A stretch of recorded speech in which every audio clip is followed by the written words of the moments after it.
I'll give you your ring back and I'll leave.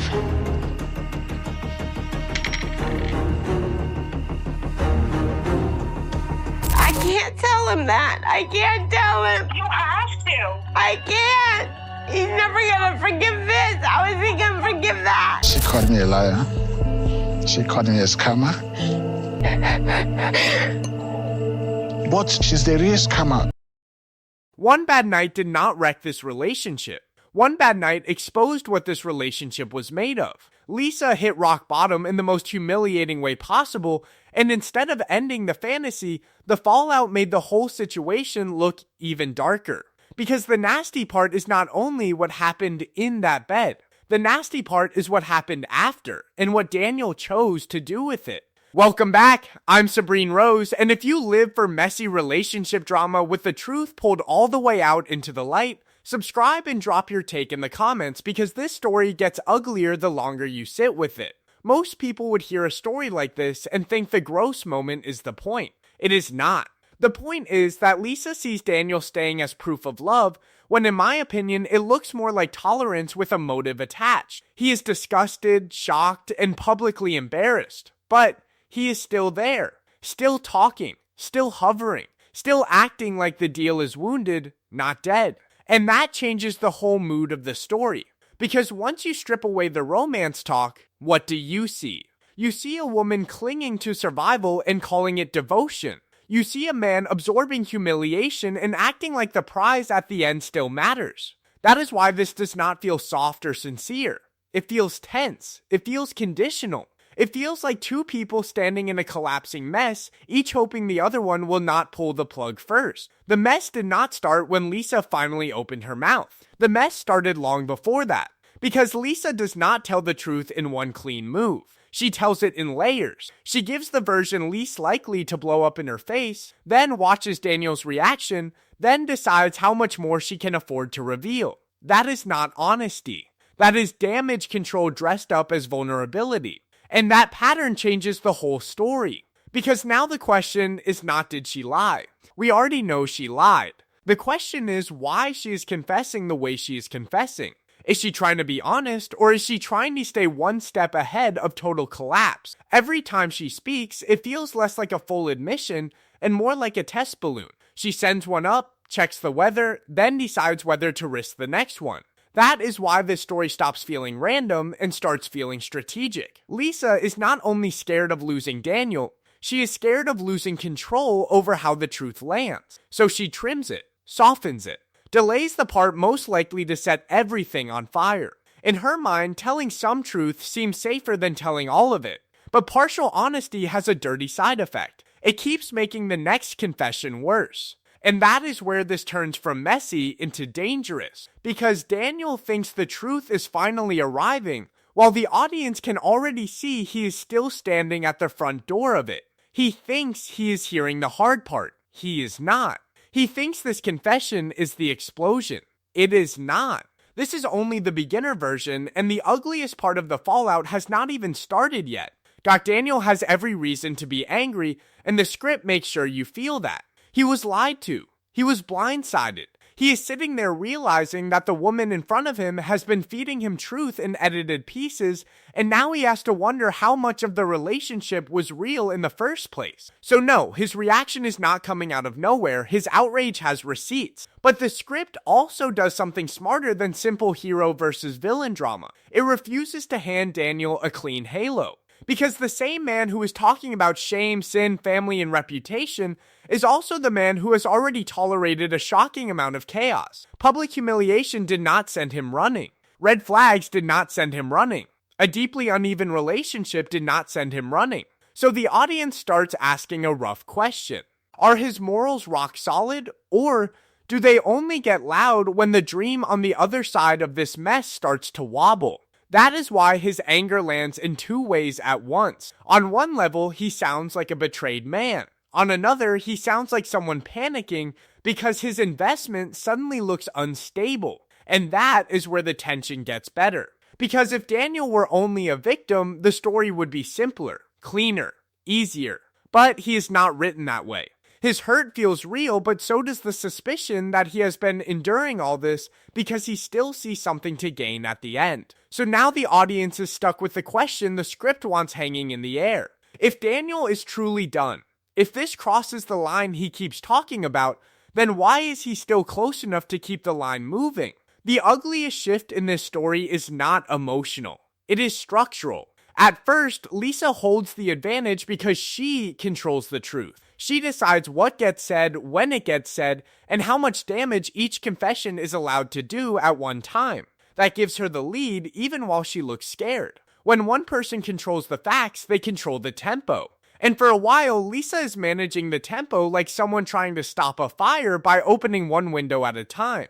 Then the balance flips. Once Daniel is the one who has been lied to, embarrassed, and dragged through public humiliation, he gains a different kind of power. Now, he gets to occupy the moral high ground. Now he gets to be the wounded one. Now he gets to react, withdraw, punish, or withhold forgiveness. Lisa had informational power. Daniel starts gaining emotional leverage. And once that shift happens, the relationship stops looking like romance under pressure and starts looking like a contest over who has the stronger position in the fallout. That is why this script feels so tense. Nobody is operating from trust. Lisa is using secrecy to delay collapse. Daniel is using injury to increase his value inside the crisis. Even his silence starts doing work. Even his disgust starts doing work. A relationship built on mutual trust does not function like this. This one runs on leverage. Whoever controls the truth controls the room. Whoever looks most betrayed controls the guilt. And once you see that pattern,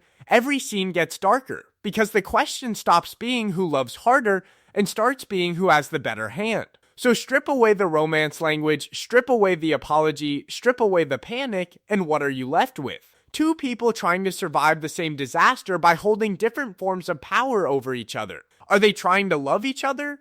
Or are they trying to outlast each other? This is the point where the story stops being only ugly and starts feeling cold. Because after everything that happened, after the shame, after the sickness, after the kind of night most people would bury forever, Lisa still moves into effort mode. She wants to cook for him. She wants to show up. She wants to prove something.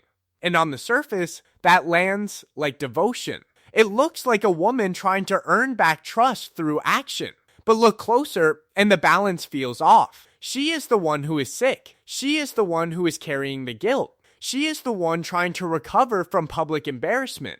Yet she is still the one being pushed toward performance. Learn the food. Respect the tradition. Keep giving, keep proving, keep earning your place. Daniel gets to stand there as the offended party while Lisa keeps working for the relationship like she is trying to pay off a debt that keeps getting bigger every hour. That is where the script gets sharp. Because humiliation starts getting repackaged as romance. Lisa seems to read his continued presence as proof that he loves her in some deep, loyal, ride or die way. But staying is not always tenderness. Sometimes staying is patience with a goal. Sometimes staying is endurance. Sometimes staying means the person has not quit the deal. And once that idea clicks, the cooking scene stops looking sweet and starts looking like labor inside a relationship where the emotional math is badly lopsided. She thinks effort will soften him. She thinks surviving disgrace together means they came through something as a couple. But the future hiding inside this moment looks darker than that. Because if she sees his tolerance as love, she may be mistaking stamina for care. And that is the mini twist buried in the whole scene.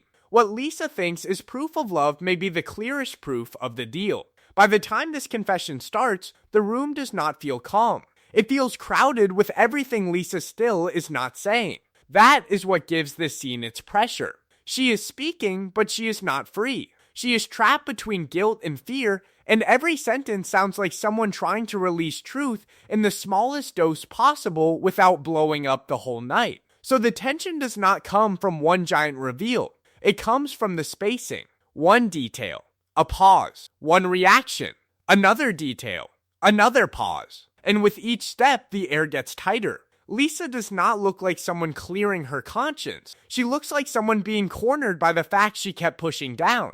First, the number of marriages lands. Then, the reality behind them starts creeping in. Then the worst part arrives, she is still married. At that point, Daniel is no longer sitting inside a romance with problems. He is sitting inside a version of the relationship that suddenly feels fake at the core. That is why his face changes. He is not only reacting to information, he is reacting to the collapse of the story he had been telling himself about who Lisa was, what this relationship meant, and where his future was heading. And the script smartly lets that play out beat by beat. No rush, no relief, no easy exit. Every answer Lisa gives creates a bigger question behind it. Every explanation sounds weaker than the thing it is trying to fix. You can feel the room shrinking because truth is no longer helping her. Truth is trapping her. And this is where the emotional spiral turns brutal. Because Daniel is not asking whether she made a mistake. He is asking whether anything he believed about this relationship was solid in the first place. That is why his strongest reaction hits so hard. He frames the whole thing as shame, betrayal, sin, and dishonor. He talks like a man who believes he has crossed a line he never agreed to cross. But the script leaves one wicked doubt hanging in the air. Is this the final line for him? Or only the loudest line so far? This is the point where sadness takes a back seat and panic grabs the wheel. Lisa is crying, pleading, unraveling on the surface, but the force driving her does not read like simple heartbreak. It reads like terror. Terror of losing Daniel. Terror of losing control of the story. Terror of what happens if the rest of the truth comes out and there is no softer version left to hide behind. She is not only scared of being left, she is scared of being fully seen and then rejected for what is still sitting in the dark. Daniel is spiraling in his own direction. His language gets bigger, heavier, more loaded with shame. He is talking about family, community, ancestors, dishonor, and what this confession means beyond the two of them. That matters, because his reaction is no longer framed like private hurt alone. It starts sounding social, moral, almost public in his head. The relationship is not only in crisis, his self-image is in crisis too, at least from his point of view. That is why this scene hits so hard. Lisa is begging from fear. Daniel is recoiling from shame. Both are emotional, but they are not breaking in the same place. She looks desperate to stop the collapse. He looks desperate to distance himself from what the collapse says about him.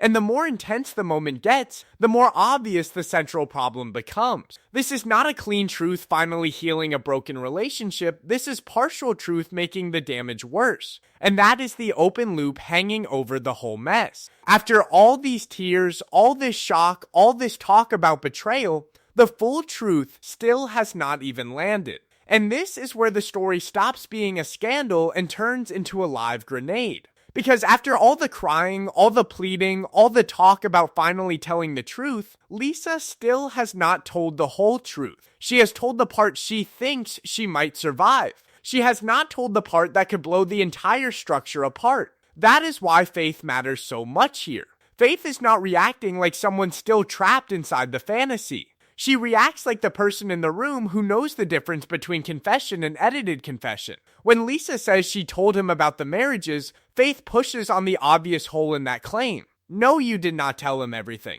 You told him enough to ease your guilt, not enough to let him make a fully informed choice. And that is a brutal distinction. So now honesty gets twisted again. Lisa treats partial disclosure like bravery. The story treats it like protection.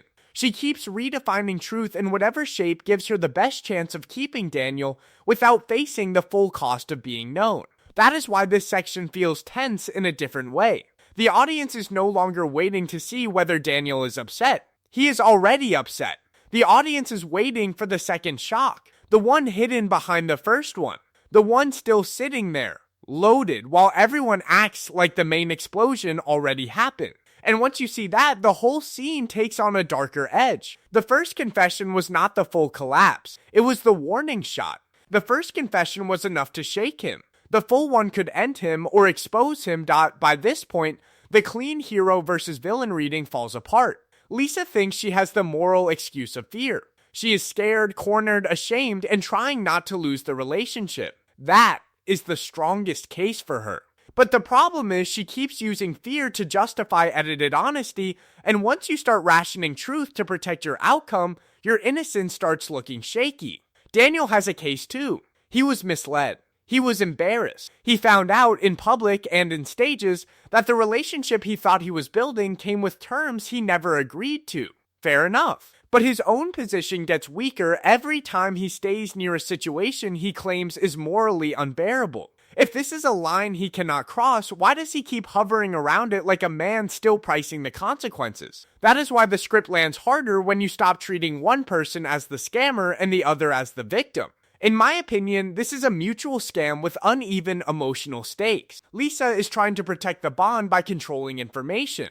Daniel looks like he is trying to protect the dream by controlling his tolerance. One is hiding enough truth to keep the relationship alive. The other is enduring enough chaos to keep the reward alive. Neither position is clean. Both come with a sales pitch. Both come with a crack in the floor. And once both people lose the right to act morally spotless, the relationship starts looking less like romance in trouble and more like a deal where each person keeps waiting for the other one to blink first. So now the ugliest question in the whole story comes into view. Does this relationship still have any line left to cross, or is the only real line the moment one of them stops getting what they came for? So when you look back at the opening shock, the sickness, the humiliation, the bed incident, the disgust, all of that was never the true center of the story. That was the bait. The real center was exposure.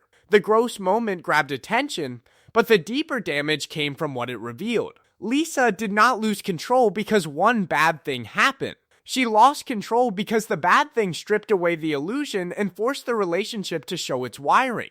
That is why truth does not heal anything here. Truth does not clear the air. Truth does not bring them closer. Truth acts like acid. Every piece of it burns through another layer of the fantasy. Lisa panics because every confession makes survival harder. Daniel keeps reacting with outrage, shame, and moral language, but his pattern of staying close keeps raising the same ugly suspicion. If this relationship is so broken in his eyes, why does he still seem unable to let go of the outcome tied to it? And that is the final payoff. Lisa's fear, Daniel's tolerance, the half-told story still hanging over everything, all of it points to the same brutal conclusion. This arrangement does not keep limping forward because love is strong. It keeps limping forward because need is stronger. She needs the bond. He needs the future attached to the bond. That is why every reveal feels less like honesty and more like a survival test. So the humiliation was never the point. The point was finding out what both of them were willing to live with once the relationship stopped looking romantic and started looking useful. And the nastiest part is, even after all this fallout, the biggest truth still has not hit the room in full. When that last layer drops, we are going to find out whether this thing finally breaks for real, or whether the next scandal only proves how far both of them will go when walking away costs more than staying.